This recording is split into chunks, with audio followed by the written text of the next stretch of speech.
নমস্কার, আমি মঞ্জু ভট্টাচার্য। আমার গল্প পাঠ আসরে আপনাকে স্বাগত জানাচ্ছি। আমার আজকের নিবেদন সুনীল গাঙ্গুলির সেই সময় উপন্যাসের পরবর্তী অংশ। নিজেদের বাড়িতে এসে বিধুশেখরের প্রায় মাথায় হাত দিয়ে বসে পড়ার মতন অবস্থা হলো। তার কন্যা সুহাসিনী তখনও বেঁচে আছে বটে, কিন্তু একেবারেই যেন শেষ অবস্থা, এবং তার স্বামী দুর্গাপ্রসাদও সমানভাবে পীড়িত। তাদের দুজনেরই কালা জ্বর হয়েছে। দিবাকররা আগেই পৌঁছে গিয়ে চিকিৎসাপত্রের পর্যাপ্ত ব্যবস্থা করেছে বটে, কিন্তু আশা খুব কম। কালাজ্বর যেন সাক্ষাৎ কালান্তক জম, একবার ছুঁলে আর নিস্তার নেই। যশোর বা খুলনার দিকে হাজার হাজার লোক এই ব্যাধিতে মারা যাচ্ছে। এখন সেই রোগ কৃষ্ণনগরেও এসে উপস্থিত হয়েছে। ইতিমধ্যেই কালাজ্বরের কালগ্রাসে পতিত হয়েছে বেশ কয়েকজন। বিধুশেখর যেন উন্মত্তবৎ হয়ে উঠলেন। এ জীবনে তিনি মৃত্যু কম দেখেননি। মৃত্যু তো জীবনের অমোঘ ভবিতব্য, যার যখন যাওয়ার কথা যেতেই হবে। কিন্তু বিধুশেখর যেন কিছুতেই তার প্রিয়তমা কনিষ্ঠা কন্যা আর তার স্বামীর বিয়োগ যন্ত্রণা সইতে পারবেন না। কৃষ্ণনগর রাজবাড়ির দেওয়ান কার্তিকেয় চন্দ্র রায়ের সঙ্গে তার পূর্ব থেকেই পরিচয় ছিল। সেই দেওয়ানজিকে ধরে রাজবাড়ির চিকিৎসককে তিনি আনাবার ব্যবস্থা করলেন। এখানকার একজন পাদ্রির সুচিকিৎসক হিসেবে সুনাম আছে, তাকেও তিনি নিয়ে এলেন কাকুতি মিনতি করে। এমনকি এক মৌলভী হেকিমি চিকিৎসককেও নিয়ে আসা হলো। পালা করে দেখতে লাগলেন তারা তিনজনে। কেউই সুনির্দিষ্ট ভরসা দিতে পারছেন না, তবু যেন চলতে লাগলো জমে মানুষের লড়াই। বিধুশেখর আহার নিদ্রা ত্যাগ করলেন। পাশাপাশি দুই শয্যায় শুয়ে আছেন সুহাসিনী ও দুর্গাপ্রসাদ। তাদের শিয়রের কাছে আসন নিলেন বিধুশেখর। মাঝে মাঝেই তিনি একবার সুহাসিনী একবার দুর্গাপ্রসাদের মুখের কাছে মুখ ঝুঁকিয়ে এনে উদ্গ্রীবভাবে চেয়ে থাকেন, যদি কেউ কোনো কথা বলে। কিন্তু দুজনেরই বাক রোধ হয়ে গেছে। সেই রাত কেটে গেল। পরের দিনেও একই অবস্থা।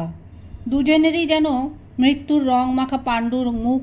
সামান্য নারীর স্পন্দনে শুধু তাদের জীবনের স্পন্দন টের পাওয়া যায়। কবিরাজি, ইংরেজি ও হেকিমি, এই তিন প্রকার ওষুধের তীব্র ঝাঁজেই সম্ভবত তাদের প্রাণ পাখি খাঁচা ছেড়ে বেরুতে পারছে না। তবে আর একটা রাত কাটবে কিনা সন্দেহ। সেই রাতে রোগীদের ঘরে একা একা ঠায় বসে থেকে একসময় বুঝি বিধুশেখরের তন্দ্রা এসে গেল। তিনি নিজেও সেটা বুঝতে পারলেন না। তার ধারণা তিনি তখনও জেগে আছেন। বিধুশেখর দেখলেন হঠাৎ সমস্ত ঘর এক দিব্য আলোয় ভরে গেল। এক স্বর্গীয় সৌরভে আমোদিত হলো সেই বন্ধ ঘরের বাতাস। তারপর আস্তে আস্তে ফুটে উঠলেন এক জ্যোতির্ময় পুরুষ। বিধুশেখর মনে করলেন এই বুঝি যমরাজ স্বয়ং এসেছেন তার কন্যা জামাতাকে নিয়ে যেতে। তিনি হাত জোড় করে বললেন, প্রভু দয়া করুন, যদি সারা জীবনে কিছু সৎকর্ম করে থাকি তবে তার বিনিময়ে এই দুজনের প্রাণ ভিক্ষা দিন। তখন সেই মূর্তি বললেন, বিধু চেয়ে দেখো। বিধুশেখর ভালো করে দেখে তার ভ্রম বুঝলেন।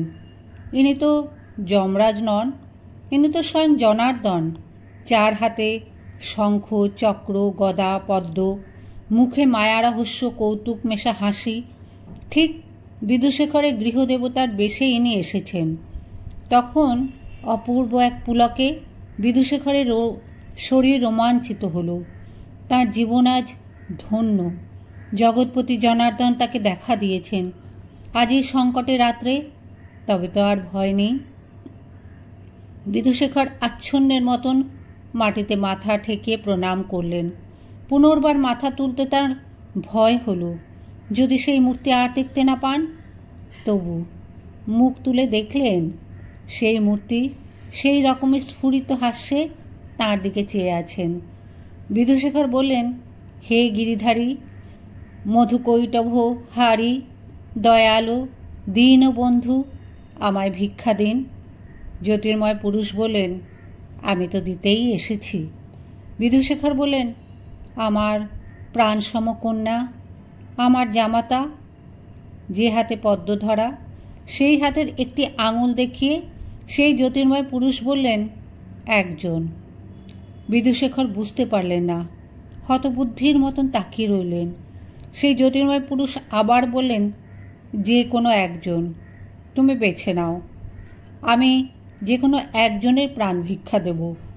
বিধুশেখরের সর্বাঙ্গ কেঁপে উঠল। তিনি কোনো কথাই আর বলতে পারলেন না। যে কোনো একজন? তিনি কার প্রাণ ভিক্ষা চাইবেন? সুহাসিনীর? কিন্তু দুর্গাপ্রসাদ? বিধুশেখর দেখলেন সেই জ্যোতির্ময় পুরুষের দেহটি যেন দীপ শিখার মতন একটু একটু কাঁপছে। হয়তো এখনই আবার মিলিয়ে যাবেন। বিধুশেখর ক্রন্দন মিশ্রিত ব্যাকুল গলায় বললেন, প্রভু, আমার পুত্র নেই। এই জামাতাই আমার পুত্রের স্থান নিয়েছে। আর সুহাসিনী আমার দুই নয়নের মণি, তাকে ছেড়ে আমি, তার গর্ভধারিণীও আর বাঁচবেন না। জ্যোতির্ময় পুরুষের মূর্তিটি আরও বেশি কাঁপছে। সত্যিই বুঝি মিলিয়ে যাবার আর দেরি নেই। জলদ গম্ভীর স্বরে তিনি বললেন, একজন। মুহূর্তে মনস্থির করে ফেললেন বিধুশেখর। সুহাসিনীর মাত্র 13 বৎসর বয়স। দুর্গাপ্রসাদ মারা গেলে তার সামনে পড়ে থাকবে দীর্ঘ বৈধব্য জীবন। কন্যাদের বৈধব্য দশা দেখে দেখে আর বিধুশেখর সহ্য করতে পারছেন না। বিধবা অবস্থায় সুহাসিনী যদি ভ্রষ্টা হয়, যদি কুলে কালি দেয়, তাহলে ইহকাল পরকাল সব যাবে। দুর্গাপ্রসাদ পুরুষ মানুষ, পত্নীবিয়োগের দুঃখ সে সামলে উঠতে পারবে। সে বুদ্ধিমান, কৃতবিদ্য। এক জীবনে তার আরও অনেক কিছু পাওয়ার থাকবে, কিন্তু সুহাসিনী যে কিছুই থাকবে না। বিধুশেখর বললেন, দুর্গাপ্রসাদ। জ্যোতির্ময় পুরুষ সঙ্গে সঙ্গে মিলিয়ে গেলেন। সেই দিব্য আলো ও দিব্য সৌরভও অন্তর্হিত হল। প্রদীপের মৃদু আলো ও ধোঁয়ায় মাখা ঘরখানি আগেকার চেহারা ফিরে পেল আবার। বিধুশেখর যেন এই অন্তর্ধান সহ্য করতে পারলেন না। আর একবার দর্শন পাবার বাসনায় ছুটে বেরিয়ে এলেন ঘর থেকে। প্রভু প্রভু বলে চিৎকার করতে করতে সিঁড়ি দিয়ে নামতে গিয়ে পড়ে গেলেন হুড়মুড়িয়ে। নিচতলায় দিবাকর ও অন্য লোকজনরা তাড়াতাড়ি বেরিয়ে এলো শব্দ শুনে। তারা দেখল বিধুশেখর বাহ্য জ্ঞানহীন। তাকে ধরাধরি করে এনে শুইয়ে দেওয়া হলো একটি খাটে। একজন ছুটে গেল রাজবৈদ্যকে ডেকে আনতে। অন্যরা বিধুশেখরের মাথায় জল ঢালতে লাগলো। কিছুক্ষণ পর বিধুশেখরের চৈতন্য হলো, কিন্তু কোনো কথা বলতে পারলেন না। শুধু মুখ দিয়ে গোঁ গোঁ শব্দ বার করতে লাগলেন। সবাই মনে করলো বিধুশেখরকে ওলাই ধরেছে। ঘুমের মধ্যে অনেক সময় এরকম হয়। বিধুশেখরকে জোর করে তুলে বসিয়ে দুজন দুদিক দিয়ে চেপে রইল, আর দিবাকর ওর কানে রাম নাম শোনাতে লাগলো। এক সময় বিধুশেখর পুরোপুরি জ্ঞান ফিরে পেলেন। স্বাভাবিক স্বরে বললেন, আমায় ধরে আছিস কেন? ছেড়ে দে। তারপর হাউ হাউ করে কেঁদে উঠে দিবাকরকে জড়িয়ে ধরে বললেন, ওরে, আমি কি দেখলুম, আমি কি দেখলুম? কঠোর ব্যক্তিত্ব ও আত্মমর্যাদা সম্পন্ন বিধুশেখরকে এইভাবে কাঁদতে কেউ কখনো দেখেনি। সুহাসিনীর ঠিক আগের বোনটিরও তো মৃত্যু হয়েছে বিধুশেখরের সামনেই। তখনও তো এমন দুর্বল হয়ে পড়েননি তিনি। রাজবৈদ্য যখন এলেন, তখনই বিধুশেখর আপন মনে অশ্রুপ্লুত কণ্ঠে বারবার বলে যাচ্ছেন, আমি কি দেখলুম, আমি কি দেখলুম। রাজবৈদ্য ওপরে এসে পরীক্ষা করে বুঝলেন সুহাসিনী ও দুর্গাপ্রসাদের অবস্থা একই রকম আছে। দুজনেরই এখনও নারীর স্পন্দন পাওয়া যায়। তাহলে বিধুশেখর হঠাৎ এত কান্নাকাটি করছেন কেন? দেবতাদের কি অপূর্ব লীলা! মানুষকে যে তারা কত রকম পরীক্ষায় ফেলেই দেখতে চান, তার আর কোনো ইয়ত্তা নেই। পরদিন সকালেই দুর্গাপ্রসাদ মারা গেল এবং সুহাসিনী ক্রমশ সুস্থ হয়ে উঠতে লাগল। দুদিনের মধ্যেই সুহাসিনীর মৃত্যু আশঙ্কা কেটে গেল একেবারে। সে যে ইতিমধ্যে বিধবা হয়ে গেছে তা সে জানতেও পারেনি। বিধুশেখর একেবারে বিমূঢ় হয়ে গেলেন। এ কি হলো? তিনি তো দুর্গাপ্রসাদেরই জীবন ভিক্ষা চেয়েছিলেন। তবে কি সেটা তার মনের কথা ছিল না? সর্বজ্ঞ ভগবান কি তার মনের কথা বুঝে বিপরীত বর দিয়ে গেলেন? কিন্তু গর্ভবতী অবস্থায় বিধবা হয়ে সুহাসিনী দীর্ঘ বিলম্বিত জীবন নিয়ে কী করবে? বাল বিধবার পক্ষে মৃত্যুই যে আশীর্বাদ। সুহাসিনী তখনও শয্যাশ্রিতা, উঠে দাঁড়াবার মতন পায়ের জোর পায়নি। সেই অবস্থাতেই তার হাতের শাঁখা ভেঙেছে। শীতের সিঁদুর মুছে দেওয়া হলো। কৃষ্ণনগরের স্থানীয় কয়েকজন বিশিষ্ট ব্যক্তি পরামর্শ দিয়েছিলেন আর কয়েকটা দিন যাক, রুগ্না মেয়েটিকে এখনই এমন নিদারুণ শোক সংবাদ জানাবার দরকার নেই। কিন্তু বিধুশেখর এমন অনাচার হতে দিতে পারেন না। স্বামীর শবদেহ দাহ করা হয়ে গেছে, তারপরেও কোনো হিন্দু রমণী শাঁখা সিঁদুর পরে থাকতে পারে না। সেকালের মুনি ঋষিরা মূর্খ ছিলেন না। তারা যা নির্দেশ দিয়ে গেছেন অনেক ভেবেচিন্তেই দিয়েছেন।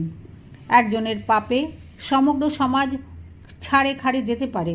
ঠাকুর যখন পরীক্ষায় ফেলেছেন তখন সব কিছু জেনেই বিধুশেখরকে সেই পরীক্ষায় উত্তীর্ণ হবার চেষ্টা করতে হবে। সত্যিকারের পুরস্কার যদি থাকে তাহলে নিয়তির মুখোমুখি দাঁড়াতে হবে। কোনো কিছুতেই ভয় পেলে চলবে না। বিধুশেখর ভয় পান না।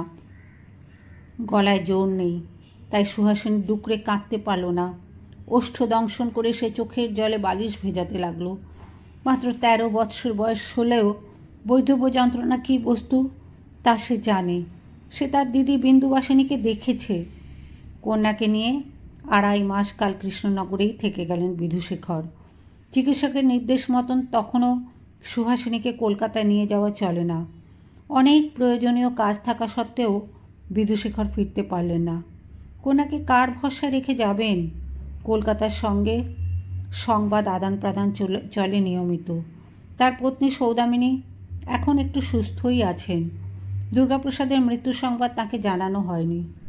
তারপর এক রাত্রে সুহাসিনীর প্রসব বেদনা উঠল এবং যথাসময়ে সে জন্ম দিল একটি পুত্র সন্তানের। পুত্র। প্রায় 50 বৎসর পর বিধুশেখরের বংশেই প্রথম পুত্র সন্তান এলো। আর এই পুত্রটি গর্ভে থাকা অবস্থায় বিধুশেখর তার কন্যার মৃত্যু কামনা করেছিলেন।